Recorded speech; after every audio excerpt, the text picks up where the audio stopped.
Chelsea Gray has been crowned our Unrivaled One-on-One 2026 champion. Unrivaled hosted their second one-on-one tournament that replaced the last week of games and gave us 3 days of intense basketball. The roughly 30 players played in a single elimination tourney that crowned the winner with bragging rights and $200,000. Each matchup played to 11 or 10 minutes, whichever came first. And each player got a 30-second timeout, 2 fouls on the floor before the other could shoot, with basically unlimited fouls. They also added 2 outlet passers that could get the ball, but the passers had to remain in a green circle, and the players had to clear the 3-point line before getting the ball back. Now, personally, I didn't see enough of them defending this particular back and forth, but at the same time, there were a few that tripped this up and lost possession, either passing outside of the circle or not clearing the 3-point line. So I can't be too mad at that. But let's take a look at the best matchups, upset, and unrivaled you had to be there moments. Starting off in round 1, we had one of the cuter matchups with De'Erica Hamby and Shakira Austin. This was a post matchup nightmare. They were going at it. But Hamby also had her daughter in the crowd, still in the show, and giving her mom some tips, telling her to shoot the 3. This was one of the closest matchups, with De'Erica getting the first 5 points, and then they started trading buckets with Shakira pulling off the win. Next, one of the first upsets we got was from Ray Burrell and Ryan Howard. Ryan Howard was definitely the favorite. She went off for 7 straight points. It actually looked pretty bad for Sweet Baby Ray. But just as we started looking at the bracket to move on, Burrell went off. She hit a 3, drove to the basket twice, and then hit another 3 just in her bag. After trading a couple more shots, Burrell pulled off the win. Then on to probably one of the most watched matchups from round 1, had to be between Paige Beckers and Kate Martin. And really, you just got to see how much these ladies have a bag. Again, Paige has handles, a tight midi, and some defensive chops. You saw how strong they are because they kept finding each other in the post. But Paige put the sauce on Kate, holding the lead and the momentum the entire run. Exactly. No, it's tough. Kate's a competitor. I can see that from being her teammate every single day, that she wants to win and compete. So she was going to make nothing easy, so we both had to work for it.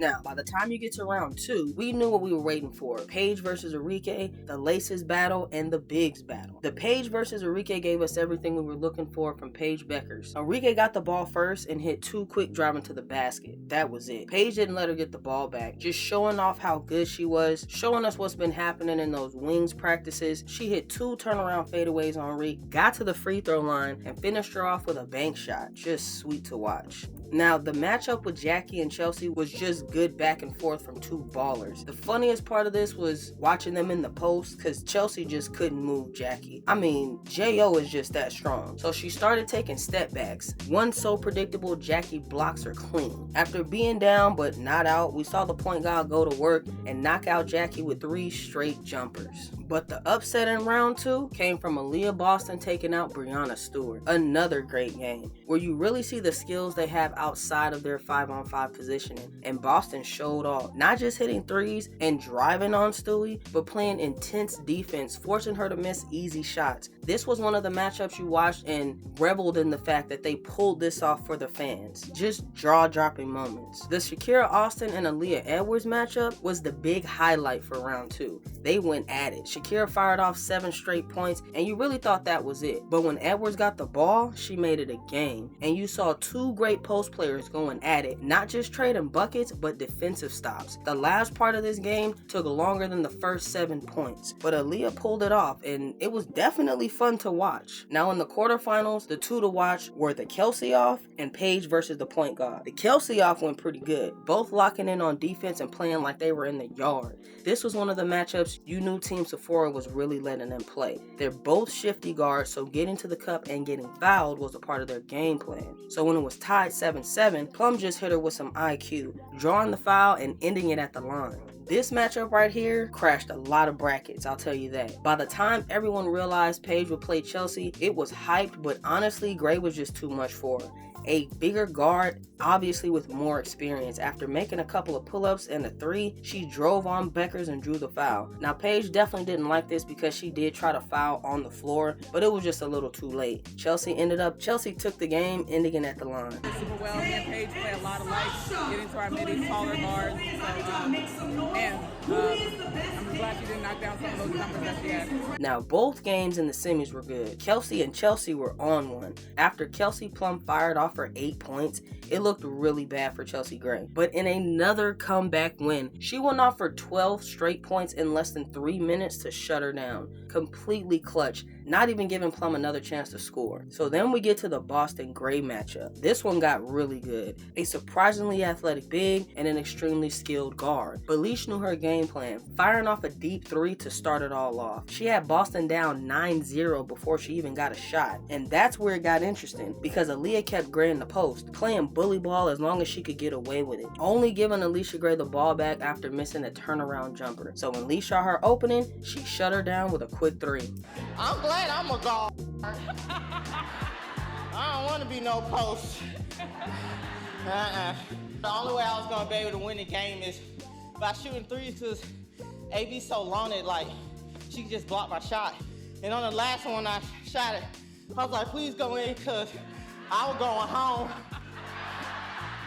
Now, the final matchup was actual perfection. 10 out of 10, no notes. We literally saw both of them so winded, they took a joined break after exhausting both their timeouts. But instead of playing to 11, they played a best of 3 games to 7 points. The first one, Leash went nuclear, shutting out Chelsea 7-zip. But in the second matchup, Chelsea returned the favor once she got the ball, firing off 8 straight points. This was probably the second best storyline Unrivaled could ask for outside of a UConn win. But the last game took forever. The literal longest game of the entire tournament, lasting over 8 minutes. There was no blowout. It was a back and forth battle, high defense, long closeouts, missed shots just from not having any legs under them, shot clock violation, outlet pass misses. By the time they took a breath, they were 4-6. Leash needed any bucket and Chels needed a 3. And in one of the most exhausting plays you've ever seen, the clutch gene in the point guard goes off one more time and she ends it with a 3 after having an open lane to the basket. Just killer mentality.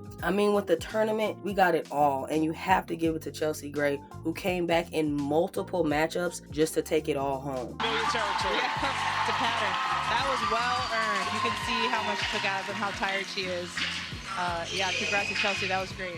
Well, you can't mention ones without talking about the blowouts, mainly because both of the stud buds got giant goose eggs against both of their opponents. Courtney didn't even get a chance against Veronica Burton. The first blowout of the entire tournament went to her. Now, T wanted to do something for her twin, but even though she got a couple of chances to get a bucket, she would walk away with the same amount of points as Courtney. Now, the joke online was Sonia Citron should have never tried the stud buds chain on, because she was next to fall to the shutouts, losing to Ray Burrell 11-0, although she did get a chance but just couldn't get the ball to fall. Same with Aaliyah Boston and Aaliyah Edwards. The battle of the Aaliyahs, super hyped, and Edwards got a shot, but Boston just took her out. And that's one of the main reasons we haven't seen this at an NBA All-Star weekend. First, they would have to offer way more money, probably like a cool meal, but they would have to have the nerves and bravery to get on the stage and possibly get mocked by someone that's just having a good shooting day. But these ladies took it on the chin, literally and figuratively. Even in tough losses, you saw good sportsmanship,